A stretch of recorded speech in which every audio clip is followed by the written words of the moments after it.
আজিকালি গভৰ্ণমেণ্ট স্কুলৰ শিক্ষকসকলে নিজৰ ল'ৰা ছোৱালীক কেনেধৰণৰ হোমৱৰ্ক দিয়ে সেয়া চাওঁ আহক।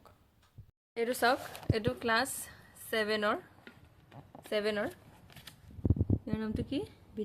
Bitu Rabha Patarkuchi M E school, আমাৰ ঘৰৰ ওচৰৰে স্কুল হয়।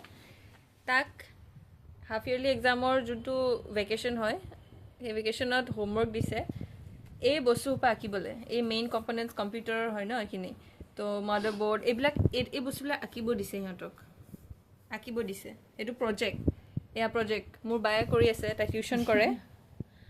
তাই ল'ৰাটোক টিউশ্যন কৰে মানে, এতিয়া সিটো আঁকিব নোৱাৰে, সেইটোতো এনেও চবেই জানে ন। এতিয়া ইঞ্জিনিয়াৰ এটাও এই বস্তুটোৰ পৰা এনেকৈ চাই আঁকিব নোৱাৰিব, অনেষ্টলি ক'ব গ'লে। এই বস্তুটো চাই পেলাই আঁকিব দিছে, ভাবকচোন কিমান সৰু এইবিলাক বস্তু আঁকিব দিছে। এইবিলাক প্ৰজেক্টত কোনে দিয়ে? এয়া মোৰ বায়েহে আঁকি দিব, তাৰপিছত সি 10/10 পাওক বা 5/10 পাওক। এইটো কোনটো ফালৰ পৰা মানে ভেলু এড হ'ব সিহঁতৰ মানে কৰ্চত, মই বুজি পোৱা নাই। কোনটো ফালৰ পৰা কামত দিব এই বস্তুটো?